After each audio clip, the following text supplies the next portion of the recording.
Hello बच्चों, हम पढ़ रहे थे क्लास 7 का एक सब्जेक्ट जिसका नाम है पॉलिटिकल साइंस, और उसमें एक चैप्टर है ऑन इक्वालिटी। ऑन इक्वालिटी मतलब कि मैंने आपको बताया कि जो बराबरी का एहसास होना सबको, जो हमारी आवाम है उसको बराबरी का एहसास होना चाहिए। इस बारे में मैंने आपको इससे पहले वीडियो में बताया था कि जो जमहूरियत की सरकार है वो कैसे उसमें हर इंसान को बराबरी का हक मिलना चाहिए, साथ ही साथ उसको इज़्ज़त मिलनी चाहिए। दूसरी तो उसके साथ कोई ऐसा फ़र्क नहीं किया जाए ताकि किसी उसको चीज़ से जो जो उसकी बुनियादी चीज़ें हैं, ज़रूरतें हैं, उससे एक तरीके से दूर किया जाए या उसे नहीं दी जाए। तो आज हम उसके आगे पढ़ेंगे कि आगे उसके आगे हम जो इस चैप्टर में आगे शुरू करते हैं क्या है। तो आज हम जो हमारा जो इसमें जो टॉपिक है वो है डेमोक्रेसी। डेमोक्रेसी यानी जमहूरियत। आपने सुना ही होगा ये वर्ड, आपने ये पहले भी पढ़ा होगा। डेमोक्रेसी का मतलब है कि डेमोक्रेसी की जो सरकार होती है वो वाली सरकार होती है जो लोगों से बनती है, लोगों के लिए बनती है। ठीक है, ऐसा कुछ, is the people, for the people, by the people. लोग ही सरकार है, लोगों से ही सरकार है, लोगों के लिए ही सरकार है। यानी लोग यहाँ पे आवाम के लिए, आवाम के लिए ही सरकार है। तो मगर आज मैं आपको डेमोक्रेसी जो लफ्ज़ है उसका एक्चुअल मतलब बताता हूँ। तो डेमोक्रेसी जो है वो डेमोक्रेशिया एक ग्रीक लफ्ज़ है, वहाँ से लिया गया है, जिसका नाम है डेमोक्रेशिया, जिसमें डेमोस का मतलब है पीपल यानी आवाम, क्रेटोस का मतलब है रूल यानी आवाम की हुकूमत होगी। तो democracy is a form of government in which people have the authority to choose their governing legislators. तो डेमोक्रेसी एक इस तरह की सरकार होती है जहां आवाम खुद एक तरीके से उनके पास एक ताकत होती है कि वो ऐसे इंसान को चुने जो सरकार को चला सके।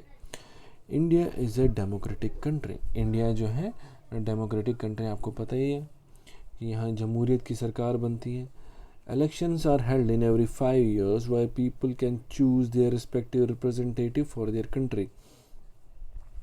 जो elections हैं वो हर 5 साल में होते हैं, और यहाँ की जो आवाम है वो अपने एक नुमाइंदे को चुनती है जो देश के लिए काम कर सके। फिर इसी के साथ आता है डेमोक्रेटिक गवर्नमेंट, यानी जो जमहूरियत की सरकार होती है वो क्या है, उसके बारे में क्या आता है। देयर आर 3 की elements in the democratic government. जो जमहूरियत की सरकार होती है उसके 3 अहम हिस्से होते हैं, जो बुनियादी चीज़ें होती हैं। वो क्या है? पीपल्स पार्टिसिपेशन, लोगों का जो पार्टिसिपेशन होता है, आवाम जो मिल के काम करती है, उसका जब सरकार में फंक्शन करती है तो उनको मिल के काम करना पड़ता है। रेजोल्यूशन ऑफ कॉन्फ्लिक्ट, कोई भी मसला हो, कोई भी सरकार आवाम का मसला हो, सरकार का मसला हो, उसमें वो उसको ख़त्म किया जाता है ताकि वो उसका कोई हल निकाला जाए।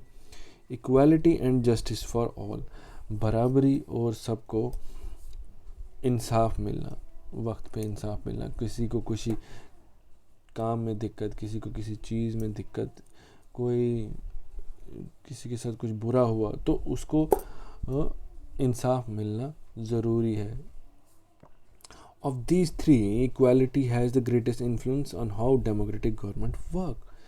तो इन सभी 3 चीज़ों में, पीपल पार्टिसिपेशन में, रेजोल्यूशन ऑफ कॉन्फ्लिक्ट, और तीसरा है equality and justice for all, इन तीनों में से जो इक्वालिटी है उसका ज़्यादा असर है एक सरकार के ऊपर, एक जमहूरियत वाली सरकार है। क्यों? क्योंकि जब तक वहाँ पे सबको बराबरी के हक़ से नहीं देखा जाएगा एक सरकार में, तब तक काम नहीं होगा, एक जमहूरियत वाली सरकार नहीं चलेगी।